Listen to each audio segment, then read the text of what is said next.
Saudara firman Tuhan mengatakan dalam Efesus pasal yang kelima ayat 18, dan janganlah kamu mabuk oleh anggur, karena anggur menimbulkan hawa nafsu, tetapi hendaklah kamu selalu penuh dengan roh.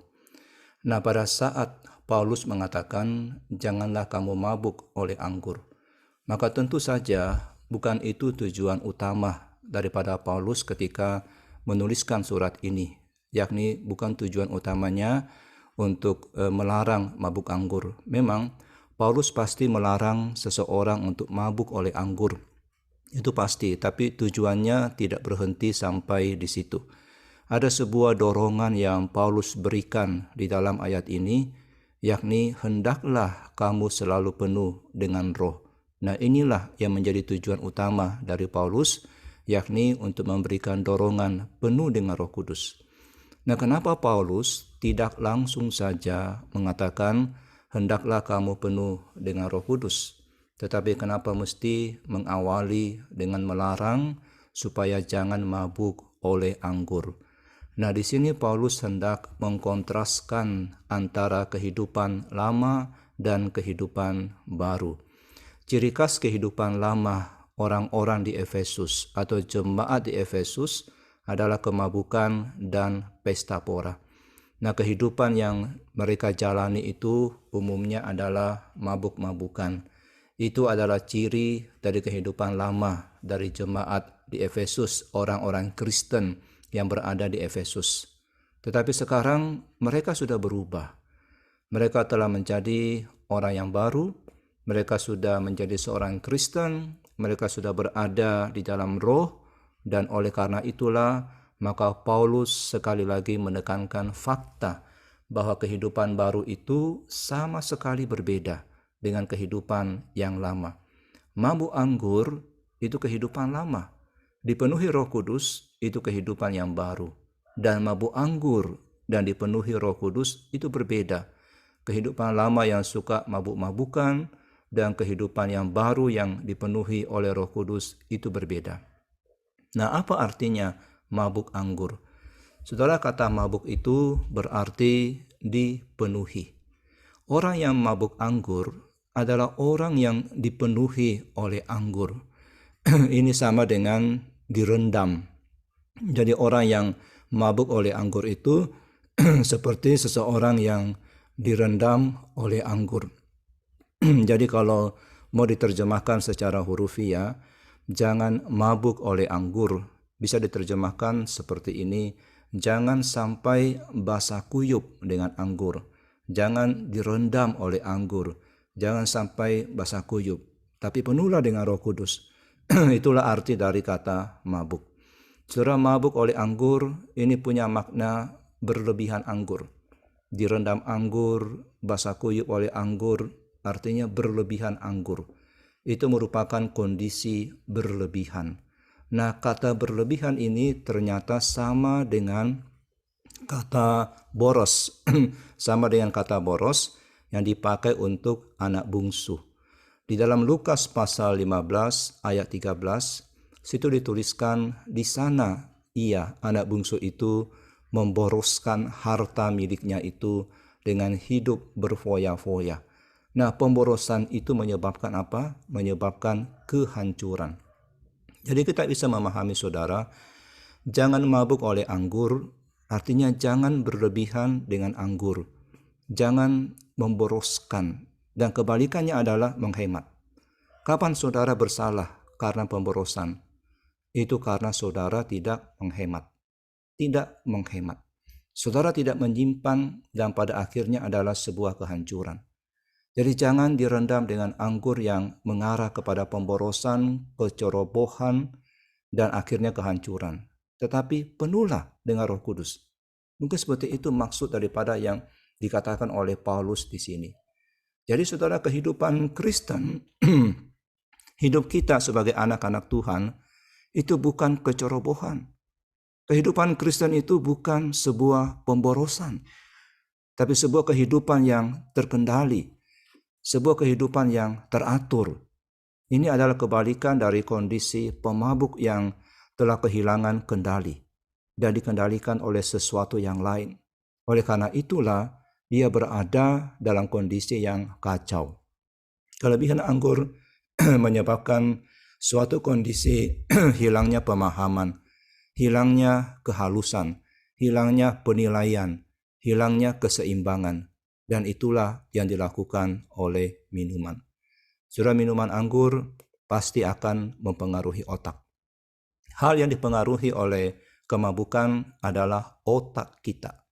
Dan otak akan mengendalikan segala sesuatu yang memberikan seseorang pengendalian diri, kebijaksanaan, pemahaman, penilaian, keseimbangan, kekuatan untuk menilai segalanya. Dengan kata lain, segala sesuatu yang membuat seseorang berperilaku yang terbaik dan tertinggi itu dikontrol oleh otak dia. Semakin baik kontrol seseorang, maka semakin baik dia. Seseorang yang dapat mengendalikan perasaannya dan suasana hatinya dan nafsunya itu pasti lebih baik daripada seseorang yang tidak bisa mengendalikan dirinya. Orang yang bisa mengendalikan dirinya itu adalah orang yang bijaksana. Tapi minuman anggur ini adalah sesuatu yang menghilangkan kendali. Dan kita pasti pernah melihat seorang yang mabuk. Dia kehilangan kendali. Dan itulah yang dilakukan oleh kemabukan. Nah, dari sini kita bisa belajar bahwa ciri khas dari seorang Kristen adalah teratur. Ciri khas dari orang yang di luar Kristus itu kehilangan kendali. Ciri khas daripada seorang Kristen yang dipenuhi Roh Kudus adalah kehidupan yang disiplin, yang teratur. Dia punya pikiran sehat. Hingga anak-anak Tuhan yang dipenuhi Roh Kudus tidak boleh menjadi pribadi yang tidak bisa mengontrol diri. Seorang yang belum lahir baru, seorang yang di luar Kristus tidak bisa mengontrol dirinya. Tidak bisa menguasai diri itu ciri dari kemabukan, ciri dari kelebihan, ciri dari kehancuran. Dan ciri daripada dipenuhi Roh Kudus adalah menguasai diri, mengontrol diri, berbeda dengan kemabukan. Saudara, mabuk itu mengarah kepada kelebihan, kepada pemborosan, kepada kecerobohan, kepada kehancuran. Boros itu berarti ada hal yang disia-siakan. Nah, kehidupan lama kita adalah sebuah kehidupan yang mabuk. Itu hidup lama kita. Sebuah kehidupan yang sia-sia. Nah, apa yang sudah kita sia-siakan dahulu? Satu hal yang kita sia-siakan adalah waktu. Seseorang dalam kondisi mabuk tidak punya perhatian untuk waktunya, tidak punya perhatian untuk bisnisnya atau untuk hal yang lain, untuk keluarganya. Dia akan menyia-nyiakan waktunya. Dia akan menyia-nyiakan energi. Dia melakukan hal-hal yang tidak akan dia lakukan ketika enggak mabuk. Dia akan membuang energinya hanya untuk menunjukkan betapa kuatnya dia, betapa hebatnya dia dalam kondisi mabuk. Kelebihan kemabukan adalah pemborosan, dan pemborosan terutama dalam pemakaian energi yang boros. Nah, orang mabuk itu membuang itu. Di mana dia lakukan itu dalam pembicaraannya, dalam tindakannya, dalam segala hal. Tapi hal yang paling utama kehidupan seperti itu adalah membuang kesucian. Itu membuang kemurnian, bukan memelihara kesucian melainkan membuangnya, membuang moralitasnya. Saudara, kehidupan anak-anak Tuhan adalah kebalikan dari semua itu. Karakteristik besar daripada kehidupan Kristen adalah sebuah kehidupan yang melestarikan, membangun, dan menambah apa yang kita miliki. Hidup Kristen adalah sebuah kehidupan yang meningkatkan sesuatu yang terbaik di dalam diri kita. Ini kebalikan dari jenis kehidupan yang dijalani oleh anak yang hilang. Kita tahu anak yang hilang itu membuang uangnya dengan kedua tangannya. Dan orang Kristen bukan orang yang kikir, tapi perjanjian baru mengatakan dia seorang pelayan. Dia memegang dan dia melestarikan. Dia bukan orang yang membuang-buang waktu, yang bukan orang yang membuang-buang semua apa yang dia miliki tanpa memikirkan apa yang dia lakukan. Dia menyadari bahwa ada suatu tanggung jawab yang serius yang diberikan kepada dia dan dia harus kerjakan itu dengan baik. Dia pengelola dari waktunya, pengelola dari uangnya, pengelola dari segala sesuatu yang baik yang dia miliki. Jadi hidup Kristen itu enggak seperti kehidupan yang mabuk oleh anggur. Hidup yang dipenuhi Roh Kudus enggak seperti orang yang mabuk oleh anggur. Kehidupan yang mabuk oleh anggur merupakan kehidupan yang melelahkan manusia, saudara. Orang mabuk itu berpikir dia sedang dirangsang. Orang mabuk selalu berpikir dia sedang kuat, padahal sangat loyo. Kita dorong aja udah jatuh. Nah, sebenarnya orang mabuk itu sangat kelelahan. Karena apa? Karena penggunaan energi yang sia-sia. Nah, hidup Kristen, hidup yang dipenuhi Roh Kudus itu tidak menghasilkan kelelahan. Justru sebaliknya menghasilkan kekuatan, menghasilkan sukacita, menghasilkan sebuah ungkapan syukur kepada Tuhan. Jadi saudaraku, di sini kita bisa memahami bahwa ketika Roh Kudus menguasai seseorang, maka orang itu tidak akan kelelahan, tapi akan penuh dengan energi, kekuatan. Kalau sampai saudara hari ini kelelahan, maka saudara tidak sedang dikuasai oleh Roh Kudus. Yang saya maksud adalah kelelahan spiritual, kelelahan emosional, kelelahan mental. Bukan kelelahan fisik. Kita semua pasti akan mengalami kelelahan fisik. Kalau saudara mengalami kelelahan spiritual, kelelahan emosi, kelelahan mental dalam hidup saudara, maka saudara tidak sedang dipenuhi Roh Kudus, tapi saudara sedang dipenuhi oleh sesuatu yang lain.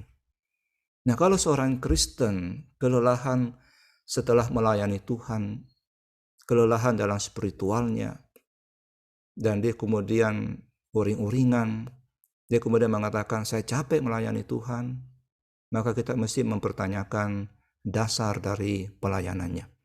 Karena Roh Kudus tidak pernah habis. Energi yang dihasilkan dan dikeluarkan oleh manusia memang akan habis.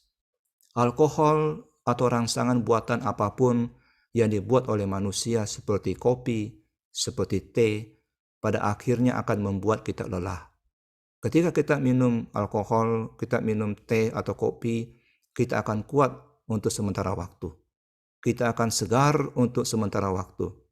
Tapi ketika kopinya habis, ketika tehnya habis dalam tubuh kita kepakai, kita akan lelah. Tapi enggak demikian dengan Roh Kudus. Roh Kudus tidak akan memberikan sebuah kekuatan yang sementara. Roh Kudus tidak akan membuat saudara lelah setelah selesai akan masa pelayanan saudara, tidak akan membuat saudara lelah. Tapi Roh Kudus akan memberikan energi terus, akan memberikan kekuatan terus, hingga kita bisa melayani Tuhan, kita bisa ikut Tuhan, bukan hanya pada waktu kita muda, tapi sampai kita tua. Bukan hanya pada waktu tertentu. Kalau kita dipenuhi Roh Kudus, yakinlah saudara, saudara tidak akan pernah kelelahan. Hanya orang yang mabuk oleh anggur yang suatu waktu akan kelelahan. Awalnya kelihatan hebat, kelihatan bersemangat, tapi kemudian dia akan lelah dan dia akan berhenti melayani, dia akan berhenti ikut Tuhan. Inilah perbedaan antara dipenuhi oleh anggur dan dipenuhi oleh Roh Kudus. Beda sekali kehidupan dengan dunia ini, saudara. Pemabuk yang malang suatu waktu akan mendapati bahwa dirinya tidak punya apa-apa. Kita lihat anak yang hilang. Di sana orang malang ini uangnya sudah habis, semua sudah habis dan dia berusaha untuk tetap hidup dengan memakan ampas makanan babi, tapi tidak ada seorang pun yang memberikan itu dan dia ingat rumah bapaknya, banyak makanan berlimpah-limpah di sana. Anak ini kelelahan. Anak yang bungsu ini yang sudah memboroskan semua yang dia miliki, dia kelelahan. Semua hilang sama sekali dan dia berada dalam kondisi putus asa, tak berdaya, tanpa teman. Jadi kehidupan lama yang penuh dengan dosa yang memiskinkan kehidupan rohani kita, itu sama sekali tidak meninggalkan apa-apa untuk kita. Tapi hidup Kristen yang dipenuhi Roh Kudus itu kebalikan dari semua itu. Kita tidak akan pernah kelelahan dalam ikut Tuhan. Kita nggak akan pernah sampai seperti anak bungsu itu yang sangat sekali parah kondisinya. Tapi kita akan terus memiliki semangat dalam melayani Tuhan, dan kita akan terus punya kekuatan yang baru dalam melayani Tuhan. Kita nggak akan pernah berhenti ikut Tuhan, dan kita nggak akan pernah habis dalam mengikuti Tuhan. Kalau sampai hari ini saudara merasa selesai dan tidak ada kekuatan lagi, tidak ada lagi semangat dalam mengikuti Tuhan, saudara tidak dipenuhi Roh Kudus. Saudara dan kita mesti datang pada Tuhan dan meminta, Tuhan, penuhi saya dengan Roh-Mu yang kudus. Karena mabuk oleh anggur itu hanya kekuatan sementara. Tapi dipenuhi Roh Kudus itu bukan kekuatan sementara yang akan hilang, tapi akan terus kita miliki ketika kita terus hidup dipenuhi dan dipenuhi oleh Roh Kudus. Amin. Mari kita bersama-sama berdoa. Yang pertama, mari kita berdoa untuk kehidupan rohani jemaat kita.